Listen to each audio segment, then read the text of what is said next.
to Deep Sleep Stories. If these stories have helped you through restless nights, please leave a review. Reviews are what help this podcast grow, reach more listeners, and stay alive. Without them, even something meaningful can slowly disappear. So if this show has brought you comfort, that small act truly helps keep it going. Now, settle in, and let's begin. Welcome to Deep Sleep Stories, where you can let the day loosen its grip and drift toward rest. Tonight, you'll be carried into a hush of moonlit gardens and quiet wings where an ancient guardian known as the Admiral of Butterflies keeps gentle watch over a world that blooms only in the softened hours. Take a moment to get comfortable just as you are. Let your shoulders fall away from your ears. Let your jaw unclench. Let the muscles around your eyes smooth as if warm hands have passed over them. Breathe in slow and easy, and breathe out longer than the inhale. Again, a calm breath in and a soft, patient breath out. If thoughts arrive, that's all right. You don't have to chase them. You can let them float by like little leaves in a stream, turning once and then drifting on. Notice the space you're in. Perhaps the air is cool or warm. Perhaps the blanket has a comforting weight. Listen gently for the smallest sounds, far away and harmless, like the faint whisper of a settling home. Your body can rest here. Your mind can rest here. With each breath, imagine your attention growing softer, like a lamp turned down low. And in that gentle dimming, you begin to sense a place beyond the everyday, somewhere quiet, green, and shimmering at the edges, as if the world itself is breathing slowly with you. You don't need to do anything to get there. You only need to allow yourself to be carried. In your mind, a path appears, smooth stones, warm from a day that has already ended. On either side, tall grasses sway, as if they've been waiting for your arrival. The air smells faintly of crushed mint and rain-soaked earth. Overhead, the sky is a deep velvet blue, and the stars seem unhurried, scattered like slow thoughts. You take one gentle step, then another, and the path curves toward a garden gate made of pale wood and delicate ironwork, as though it was shaped by a patient hand that knew the language of vines. The latch is cool and easy beneath your palm. When it opens, it does so without a sound. And as you pass through, the garden receives you like a warm sigh. Breathe in again and breathe out. Now you can let the story take over for you. The garden was called the Lumen Orchard, though it wasn't an orchard in the ordinary sense. It didn't grow apples or pears in neat rows. Instead, it grew lantern flowers that opened only under moonlight, and it grew trees whose leaves were shaped like tiny sails, pale and translucent. On nights when the air was calm, those leaves caught the faintest currents and trembled with a soft, silvery rustle like distant waves. Stepping stones placed there, each stone stepping stones placed there, each stone warmed from beneath by a gentle, steady glow, so that even bare feet would feel welcomed. Flight paths from the pavilion's roof. Flight paths from the pavilion's roof hung wind chimes shaped like hollow seeds, and when they moved, the sound was less a ringing and more a whispering, an airy hush, like the sound a butterfly wing might make if it had a voice. In this place, the evening moved slowly. The shadows lengthened without urgency. The flowers unfolded as if they had all the time in the world. And when the moon rose, it did not climb the sky so much as settle into it, like a pearl laid into velvet. The Lumen Orchard was tended by a figure known to most only in stories, an admiral, though there was no war here and no ships. His fleet was made of wings, and his commands were given in silence. They called him the Admiral of Butterflies. He was not always seen, and he did not always wish to be. Yet the garden seemed arranged around his presence. The pathways curved as if to accommodate a thoughtful pace.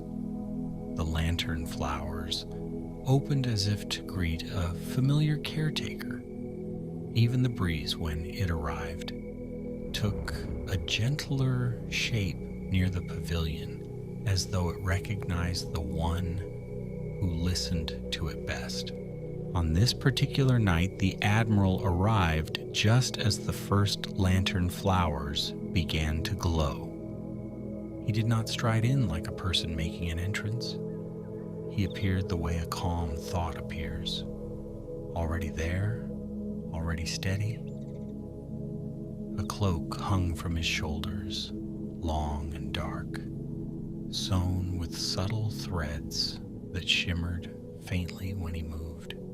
It was the color of midnight water, and it held the quiet dignity of deep places. Small compass hung on a chain, though its small compass hung on a chain, though its needle did not point north. It pointed toward the softest pocket of wind, the calmest current, the truest route for wings. He paused beside one of the pools and watched the reflection of the moon. In the garden, butterflies gathered the way stars gather in the sky, seemingly at random, yet somehow patterned. They rose from the grasses, from the undersides of leaves, from the heart of blossoms. Some were as small as a fingernail, some as wide as an open palm.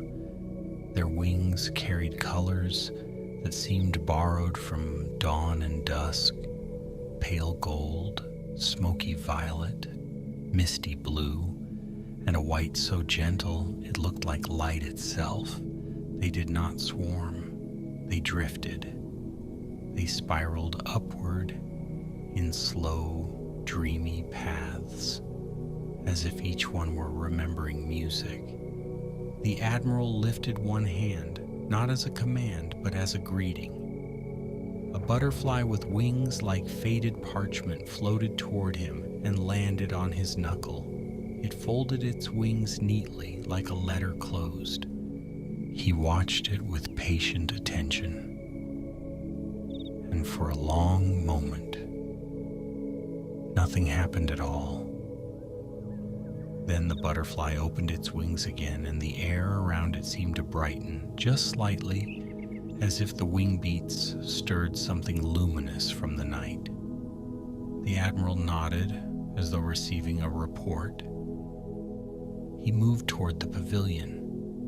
Along the way, he passed a row of moon fern, their fronds curled like sleeping cats.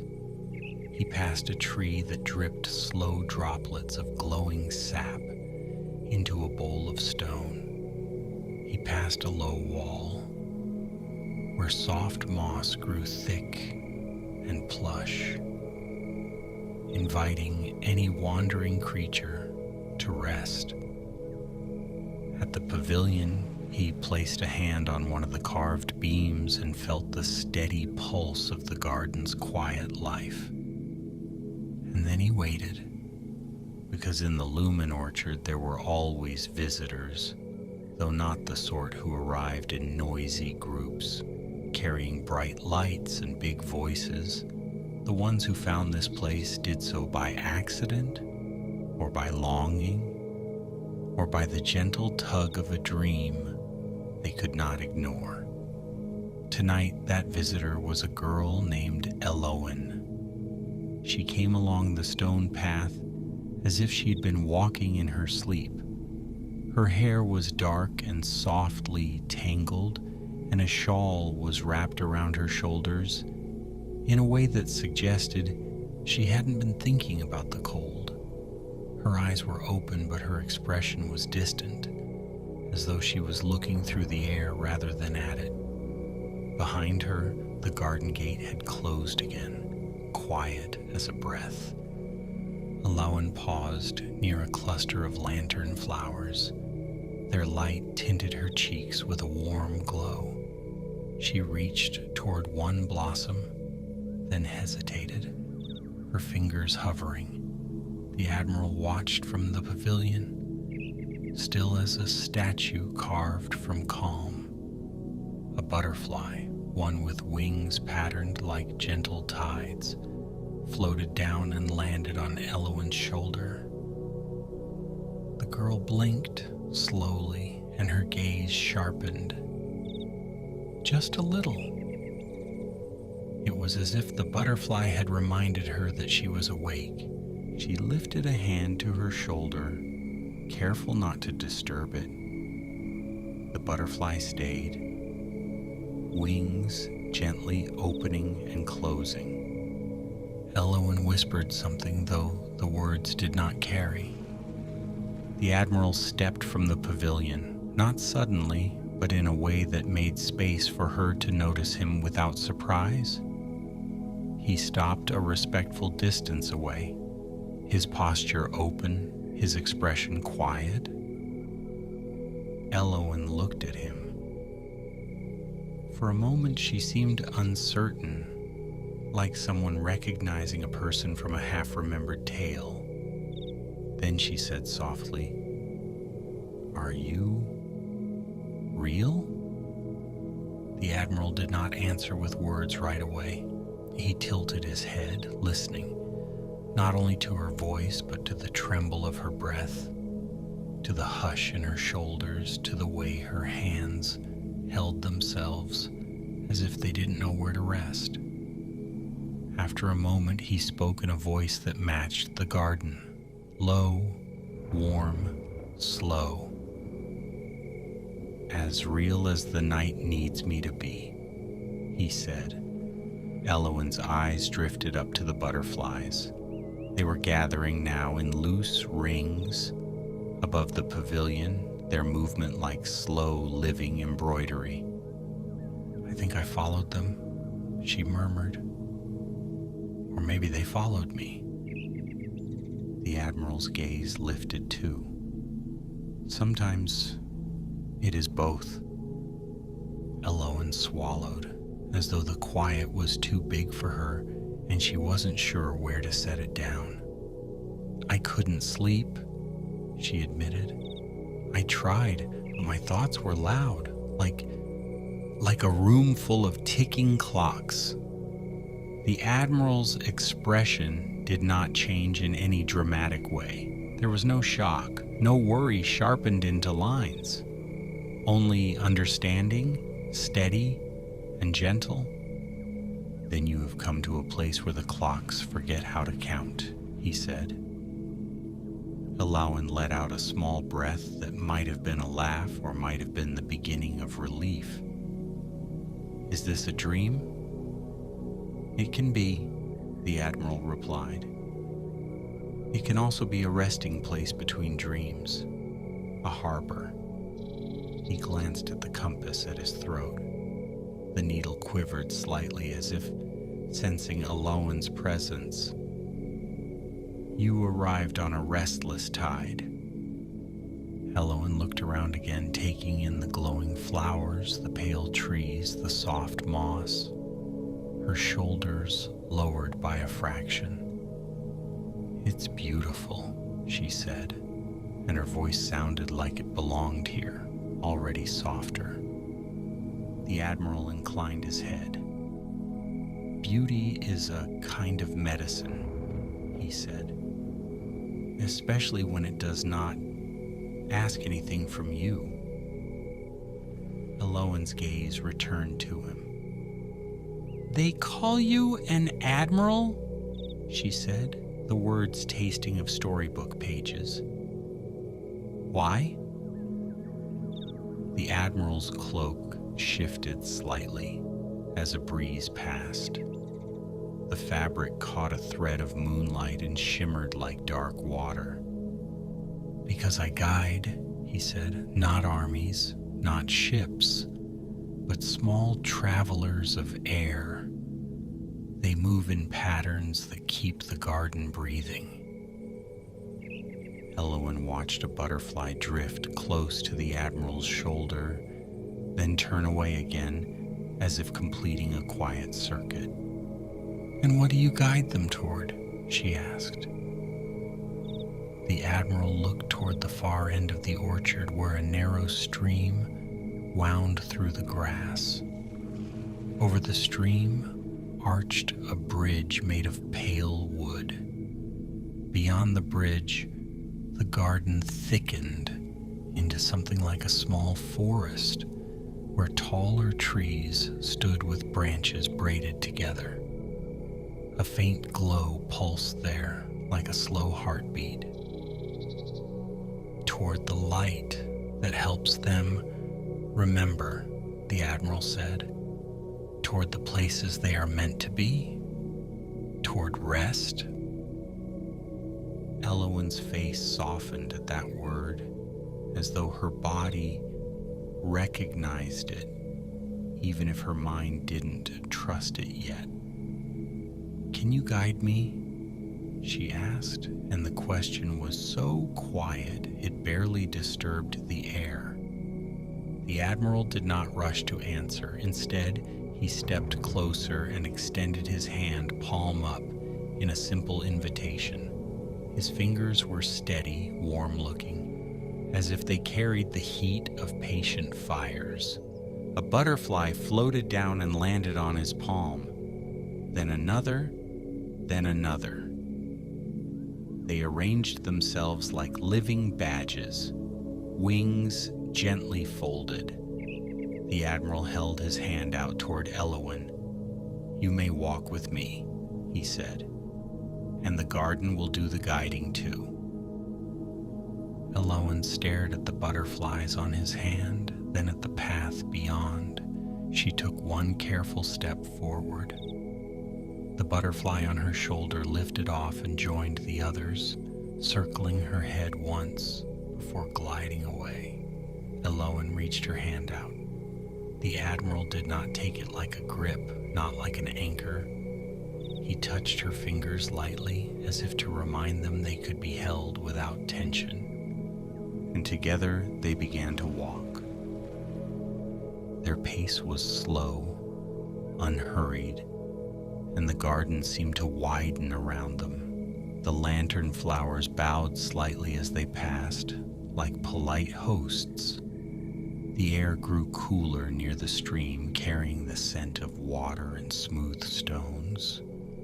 Above them, the butterflies moved in loose formations, gentle spirals, drifting lines, slow arcs that resembled handwriting. Elowen watched them with fascination. "Do they understand you?" she asked. The Admiral's eyes stayed on the path, though his attention seemed to be everywhere at once. "They understand calm," he said. "They understand kindness. They understand when a place is safe." "And what about you?" Elowen asked. "Do you understand them?" The Admiral's lips curved, barely, in something like a smile. I understand that they are small and brave, he said. They carry fragile bodies through wide air. They listen to wind the way you listen to music. They trust the moon to show them the way home. Elowen's breathing slowed as they walked. Each inhale matched the hush of the garden. Each exhale seemed to take something heavy out of her chest. They reached the bridge and stepped onto it. The wood was smooth beneath their feet, warmed as if it had been basking in moonlight for hours. The stream below did not rush. It moved with the patience of a sleepy creature, curling around stones, catching reflections of wings. On the other side of the bridge, the garden changed. The lantern flowers became fewer, and instead there were trees with pale trunks and leaves that glowed softly from within. The light here did not come from blossoms, but from the trees themselves, like a forest, remembering the sun in slow pulses. Elowen looked up. "It feels different." The Admiral nodded. "This is the Driftwood Grove," he said, "a place where thoughts loosen their knots." Elowen touched the trunk of a nearby tree. The bark was smooth, cool, and faintly luminous. It seemed to hum under her fingers, like a sleeping animal breathing. "What is that sound?" she asked. "The trees are listening," the Admiral said. "They listen to the ground, they listen to the stream, they listen to the wings." Elowen's eyes fluttered as if she could feel the listening too, like a quiet pressure easing against her skin. A butterfly with wings like pale amber drifted down and landed on the tree trunk near her hand. Its wings opened slowly, revealing delicate veins that caught the light. "It's like they're made of glass," Elowen whispered. "Not glass," the Admiral said gently. "More like memory." They continued deeper into the grove. The path here was not stone, but soft earth packed firm, edged with moss. The air carried a faint sweetness, as if something invisible was blooming. As they walked, Elowen's thoughts began to slow. It wasn't that she stopped thinking altogether, rather, her thoughts became quieter, less sharp. They came in slow waves instead of frantic ticks. She found herself remembering small, gentle things. The feel of warm tea in her hands, the sound of rain against a window, the way sunlight looked on dust motes in an afternoon room. These memories drifted through her mind without demanding anything, as if the grove had made them safe. The Admiral noticed her softening, though he did not comment on it directly. He simply adjusted his pace to match hers, keeping the rhythm calm. Soon they reached a clearing. In the center of the clearing stood a wide, shallow basin carved from pale stone. The basin was filled with water so still it looked like a sheet of dark silk. Floating on the water were tiny lights, little spheres of glow that drifted slowly like lanterns set adrift on a tranquil sea. Above the basin, butterflies hovered in a wide circle. Their wings caught the light and scattered it gently across the clearing, creating the impression of soft snowfall made from shimmer rather than cold. Elowen stopped at the edge of the basin. The glow reflected on her face, making her look like she belonged to this place. "What is this?" she asked. The Admiral stepped beside her. "This is the pool of unspoken things," he said. "It holds what you do not have words for. It does not judge. It only holds and then releases." Elowen stared at the lights on the water. Her breath caught slightly as if she were holding a secret in her ribs. "I have so many," she whispered. The Admiral's voice stayed steady. "And you may offer them here," he said. "Not as a confession, not as a story you must tell, simply as a letting go." Elowen hesitated. "How?"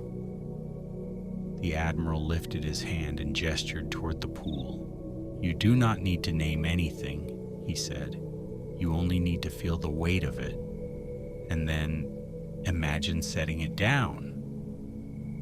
Elowen's shoulders rose with an inhale, then slowly she exhaled. Her gaze softened and her hands relaxed at her sides. She stood very still, as if listening inwardly. Above them, the butterflies' circle tightened, their wing beats barely audible, a gentle, soft stirring, like the turning of delicate pages. Elowen closed her eyes. In her mind, there were images, unfinished worries, sharp-edged thoughts, questions with no answers, regrets that looped like string around her fingers. She did not grasp them, she simply noticed them as if seeing pebbles in a stream bed. Then slowly, she imagined her hands opening. A sensation of lightness rose through her chest. It was subtle, like the first moment when a heavy coat is removed. Not dramatic, not sudden, just a quiet shift toward ease. When she opened her eyes again, one of the glowing spheres on the water brightened, then drifted toward the center of the pool. It wasn't that the pool had swallowed her troubles. It was that the pool had offered them a place to rest. Elowen watched, her lips parted slightly. "It worked," she breathed. The Admiral's expression remained calm, but there was something tender in his gaze. "It is not the pool," he said. "It is you. You remembered how to loosen your grip." Elowen's eyes filled, not with tears that spilled, but with a soft shining like dew held on a leaf. She blinked slowly and her breath deepened. "I didn't know I was holding so tightly," she admitted. "Most people don't," the Admiral said.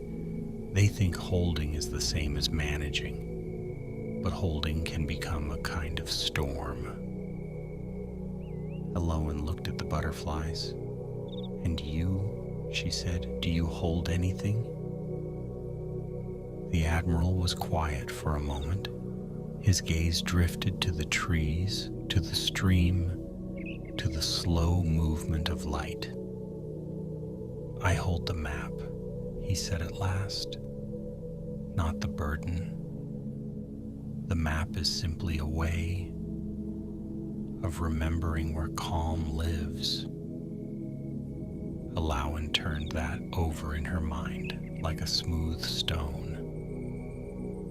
The Admiral lifted his compass and held it in front of her.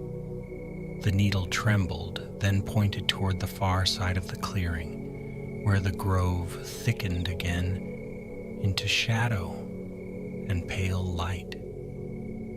"Would you like to see where the butterflies go when they are ready to sleep?" he asked. Elowen's eyelids were heavier now, and her voice was softer. "Yes," she said. "I think I would." So they walked again, leaving the pool behind. The clearing's glow faded gently, and the grove returned to its quiet pulse. As they went deeper, the trees grew taller and closer together, their luminous leaves forming a canopy that filtered the moonlight into gentle beams. The air became warmer, as if the forest itself had wrapped a shawl around them. Butterflies drifted alongside, sometimes close, sometimes higher, as though escorting them. Their wing beats were slow, even calming. Their colors seemed to soften too, shifting from bright shimmer to muted glow like embers settling in ash. Alawan noticed that her footsteps were quieter. She noticed that her hands no longer fidgeted. She noticed that her breath had found a rhythm it liked. They came to a small hill where the path curved upward. At the top, there was a grove of willow-like trees with branches that draped down in long curtains. The leaves were thin and pale, and they moved with the slightest breeze, brushing together with a soft whisper. Between the trunks of the willows, there was a structure made entirely of woven branches and silk-thin fibers, an enormous, airy nest. It was not the nest of a bird. It was too delicate for that, too light, too intricately layered. Butterflies floated toward it in slow, graceful lines, disappearing through openings in the woven walls. Inside, a faint glow pulsed, like a heart preparing to rest. Elowen stopped at the edge of the hill, staring. "What is it?" "The Eyrie," the Admiral said. "Where the butterflies gather to dream." Elowen's voice was barely more than breath. "They dream?" The Admiral nodded. "In their own way," he said. "They rest in patterns. They fold their wings around warmth, and the garden carries their dreams like pollen." Elowen watched as more butterflies drifted in, each one finding a place without fuss, as if guided by an invisible kindness. Those that remained outside hovered for a while, then settled onto branches or tucked themselves among leaves, their wings closing like quiet doors. The Admiral stepped closer to the Eyrie and placed his palm against its woven wall. The fibers shimmered faintly, responding to his touch. "Alawan," he said, and his voice was as gentle as the breeze through the willow leaves. "Do you know why they call me an admiral?" Elowen shook her head slowly. "Not because I command," he said, "but because I accompany. I keep watch. I make sure the smallest travelers reach their resting place." Elowen's eyes lingered on the butterflies, disappearing into the Eyrie. "And what about people?" she asked. "Do you guide them too?" The Admiral turned toward her. In the filtered moonlight, his face looked timeless, neither young nor old, but simply steady. His eyes held the deep calm of water that has never learned to hurry. "I guide those who wander here," he said. "Only a little. The rest is theirs." Alawan's eyelids lowered. She swayed slightly as if the hilltop air had become softer, thicker, more dreamlike. "I feel like I could sleep here," she murmured. The Admiral's tone warmed. "Then you may," he said. garden is safe. The willows are kind. The butterflies are already learning how to let go. Alowan looked around. The willow branches formed gentle curtains. The ground was covered in thick moss that looked like a green cloud.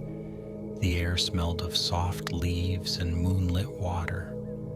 She took a step toward a patch of moss and sank down, slow and careful, as though sitting into a memory. The moss gave beneath her like a cushion. She pulled her shawl around herself, and her shoulders relaxed fully for the first time. The Admiral remained standing nearby, not looming, not distant, simply present, like a lighthouse that does not demand attention but offers reassurance. Butterflies drifted close to Layla, hovering over her like tiny guardians. One landed on her knee, then another on her shoulder. Their weight was almost nothing, and yet their presence felt like a gentle promise. You can rest now. Layla looked up at the Admiral. "Will you stay?" she asked, her voice thick with sleep. The Admiral nodded once. "As long as the night holds," he said. "As long as you need the feeling of being watched over." Layla's eyes closed. Her breathing deepened. Her face softened, and the tension that had been living in her forehead eased away. The willow leaves whispered. The butterflies' wing beats slowed. The Admiral stood in quiet vigil, his cloak barely moving. Around him, the grove pulsed with a steady light, like a heartbeat keeping time for sleep. In the branches above, more butterflies settled. They tucked themselves into sheltered places, folding their wings and becoming tiny, living petals. The eyrie glowed faintly, then dimmed, then glowed again, as if breathing. The garden did what it had always done. It held the world gently. It lowered the brightness. It softened the edges. It invited every creature, winged, rooted, wandering, to loosen into rest. The Admiral of Butterflies listened. He listened to the stream far below, murmuring like a lullaby. He listened to the willows, sighing in their leafy language. He listened to Layla's breath, now steady and calm. And as the night deepened, the garden grew quieter still. Time passed in the way it does when nothing needs to be done. The moon drifted higher, then began its slow descent, though no one hurried to mark it. The lantern flowers in the orchard dimmed, their work finished. The grove's luminous leaves softened to a pale hush, like the last glow of a candle before sleep takes it. Layla slept, wrapped in moss-soft comfort. Her thoughts finally quiet. In her dream, perhaps, she walked through a place of gentle light. Perhaps she followed butterflies through a sky made of silk. Perhaps she simply rested in a dark, peaceful lake of stillness. The Admiral remained beside her, a calm silhouette among willow shadows. He did not need to think hard. He did not need to plan. His role tonight was simple: to be present, to be steady, to keep the night kind. A butterfly drifted down and landed on the Admiral's compass. The needle quivered once, then stilled, pointing nowhere and everywhere. Satisfied, the Admiral's eyes softened. He breathed in slowly and out again, and the garden matched him. The willows whispered, the eyrie sighed, the stream murmured. Everything in the grove seemed to settle into a deeper quiet, as if the world itself had found the most comfortable position. And now, as the story slows, you can let your own breathing slow too. Inhale gently, exhale softly. Let your shoulders feel heavy in the best way. Let your arms rest without effort.